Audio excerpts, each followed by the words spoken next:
Good morning student. जैसा कि आप जानते हैं कल हम साइंस में धातु और अधातु पढ़ाए थे। पहला चैप्टर है केमिस्ट्री का, धातु और अधातु पढ़ाए थे। ठीक है, तो उससे आगे आज पढ़ाएंगे। ये आपका साइंस है, क्लास 10 भाग 2 साइंस। ठीक, आज हम बात करेंगे खनिज, अयस्क, धातुमल, इसके बारे में बात करेंगे। आप देखिए, धातु कल बताया था ना, धातु क्या होती है? वे तत्व जो एक या एक से अधिक इलेक्ट्रॉन त्याग करके धन आयन बनाने की प्रवृत्ति रखते हैं, उसे धातु कहते हैं ना। अधातु किसे कहते हैं? वे तत्व जो एक या एक से अधिक इलेक्ट्रॉन ग्रहण करके ऋण आयन बनाने की प्रवृत्ति रखते हैं, उसे अधातु कहते हैं। कल इतना हुआ था। आज आप देखिए, पहले उपधातु देख लीजिए। उपधातु, उपधातु क्या किसे कहते हैं?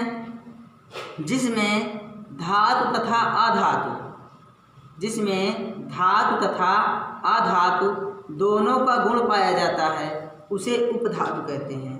जिसमें धातु तथा अधातु दोनों का गुण पाया जाता है, उसे क्या कहते हैं?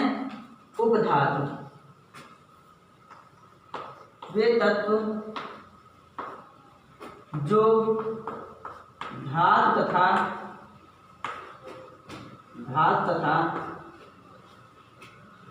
अधातु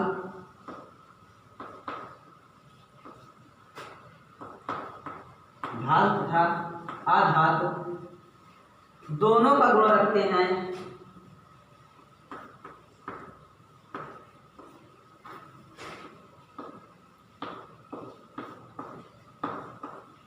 दोनों का गुण रखते हैं, उसे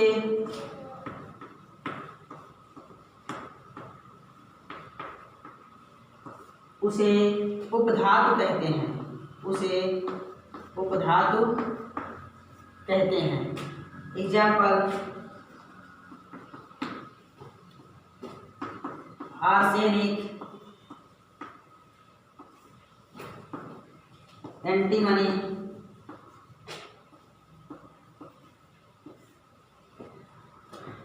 आर्सेनिक, एंटीमनी, ये ऐसी धातुएं होती हैं जिसमें धातु तथा अधातु दोनों का गुण पाया जाता है।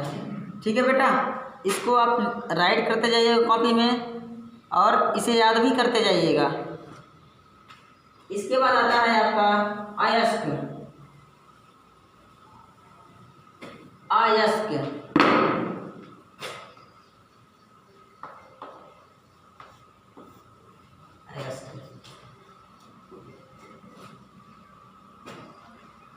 अयस्क अयस्क क्या होता है? खनिज तथा अयस्क।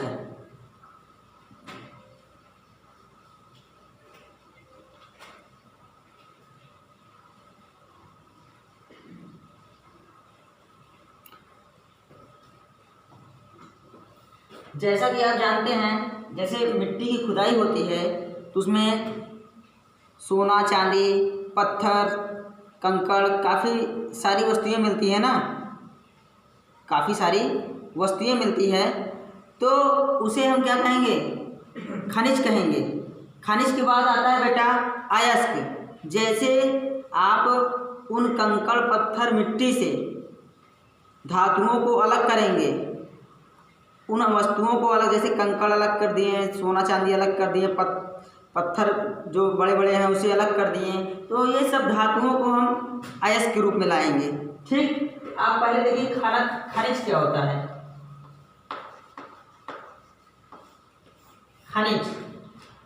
खनिज भूपल्टी से प्राप्त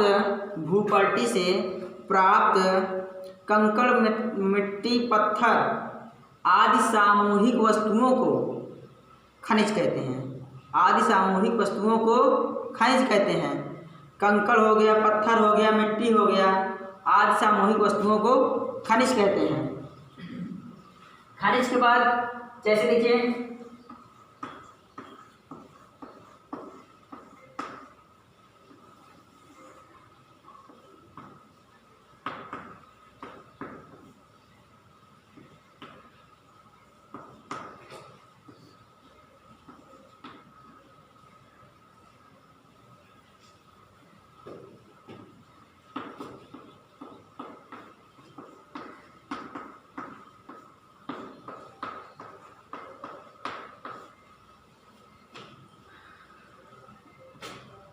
कंकड़ पत्थर, सोना चांदी, शीशा, ये सारी वस्तुएं हैं।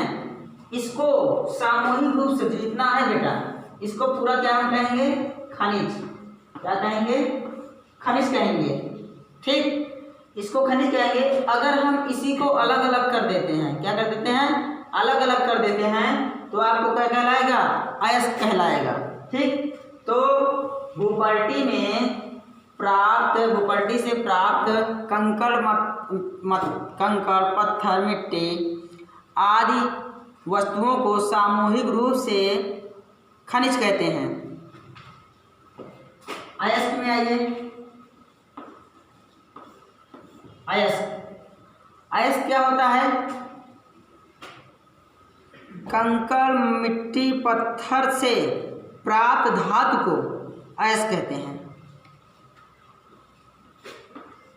कंकड़, मिट्टी, पत्थर से धातुओं को अलग करने की क्रिया अयस्क कहलाती है। ठीक, जैसे अभी हम बताए हैं, ये सभी सामूहिक रूप से खनिज कहते हैं। क्या कहते हैं? खनिज कहते हैं। इसको हम अलग कर लिए। ये हो गया चांदी हमारा, ये हो गया सोना, ये हो गया पत्थर। सब अलग कर रहे हैं ना बेटा? यही अलग करने की क्रिया क्या कहलाएगी? अयस्क कहलाएगी। किससे अलग करेंगे? खनिज से। ठीक, इसके बाद आता है आपका धातुमल।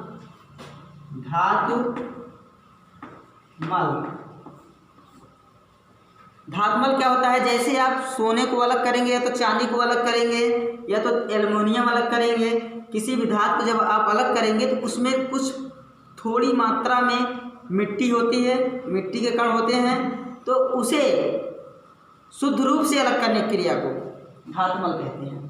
ठीक, और इसकी दूसरी डेफिनेशन है अयस्क से शुद्ध धातु प्राप्त करने की क्रिया, अयस्क से शुद्ध धातु प्राप्त करने की क्रिया को धातुमल कहते हैं। अब देखिए फिर से एक बार हम डेफिनेशन बता रहे हैं आपको।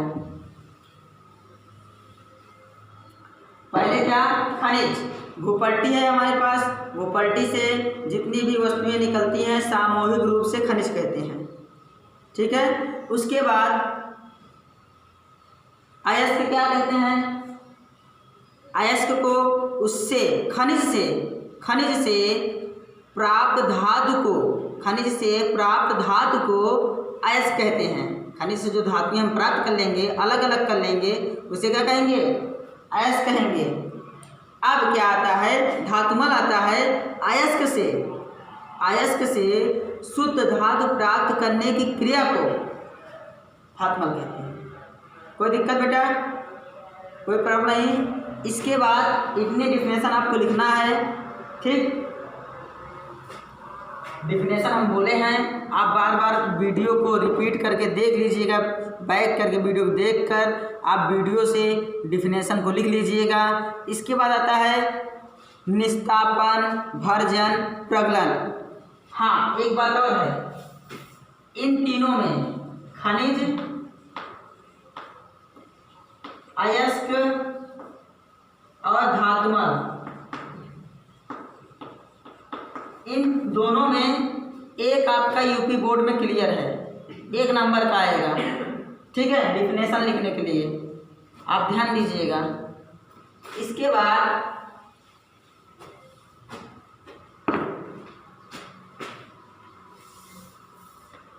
बाद आता है निस्तापन,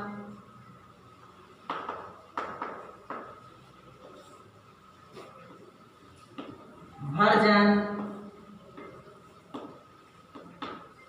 प्रगलन। निस्तापन, भर्जन, प्रगलन।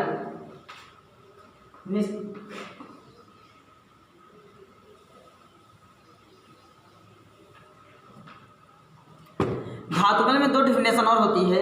एक होता है अयस्क से शुद्ध धातु प्राप्त करने की क्रिया, अयस्क से शुद्ध धातु प्राप्त करने की क्रिया।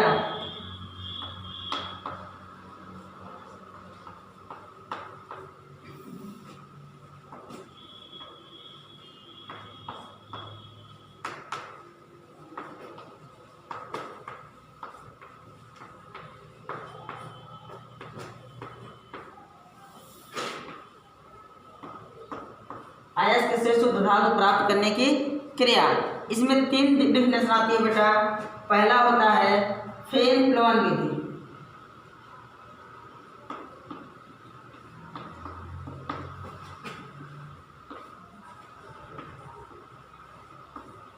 दूसरा होता है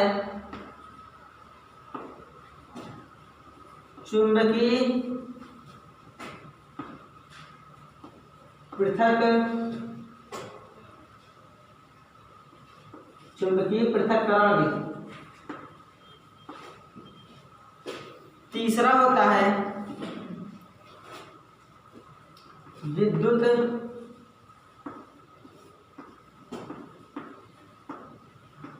अपघटनीय विधि, विद्युत अपघटनीय विधि। पहला होता है फेन प्लवन विधि, दूसरा होता है विद्युत चुंबकीय पृथक्करण विधि और तीसरा होता है विद्युत अपघटनीय विधि, जो कि फेन प्लवन विधि आपके यूपी बोर्ड में आता है। ये महत्वपूर्ण है आपके लिए, तो इसके बारे में हम बात करते हैं। सिलेबस में आपके नहीं है, ठीक है।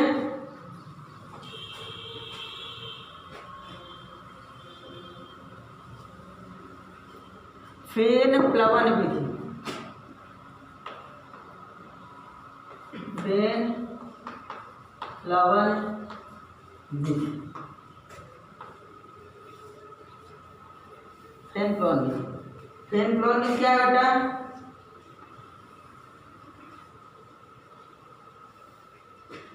कोई दिक्कत?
देखिए ये चित्र है।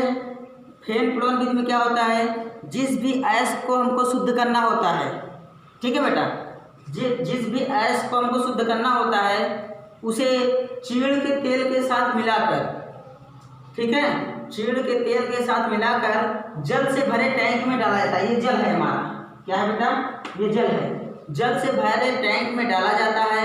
जल से भरे टैंक में डालने के पश्चात बाहर से हवा दी जाती है। बाहर से जब वायु आती है तो वायु के साथ यहाँ बुलबुले निकलते हैं। वायु यहाँ आएगी और मिक्स होगा। मिक्स होने के बाद जो अयस्क शुद्ध करना होगा वह शुद्ध अयस्क झाग के रूप में ऊपर प्राप्त हो जाएगा और अशुद्धियाँ तली में बैठ जाएंगी। अशुद्धियाँ क्या होगी, तली में बैठ जाएंगी। ये अशुद्ध है और ये शुद्ध धातु है।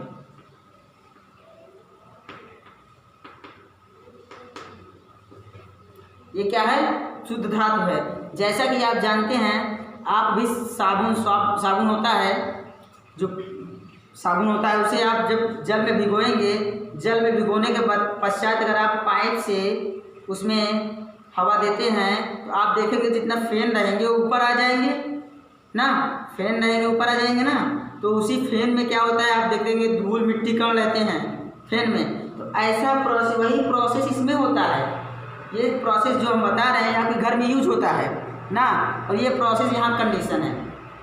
जब इसमें भी आप हवा देंगे, एयर देंगे बाहर से, तो यहाँ से बुलबुले के रूप में मिक्स हो जाएगा। मिक्स होने के बाद जो है बेटा क्या होगा, ये यहाँ फेन के रूप में आयस प्राप्त हो जाएगा और अशुद्धियाँ तली में नीचे बैठ जाएंगी। ठीक। चीड़ का तेल क्या होता है, चीड़ की लकड़ी आप लोग नहीं देखे होंगे। चीड़ की लकड़ी जो है, जो माचिस होता है उसमें जो सफ़ेद सफ़ेद लगा होता है, चीड़ की लकड़ी होती है। ठीक है, उसी का तेल यूज किया जाता है। चीड़ का तेल के साथ जब आप मिक्स कर देंगे तो ये ऑटोमेटिक जो है उसमें मिक्स होकर शुद्ध गैस ऊपर आ जाएगा और अशुद्धियाँ जो नीचे आएंगी वो नीचे बैठ जाएंगी। ओके, कल इसके बारे में हम डिफिनेशन सीरियल से लिखाएंगे। ठीक, आज के लिए इतना इसको आप लोग बना लीजिएगा अच्छे से। ठीक है बेटा, थैंक यू।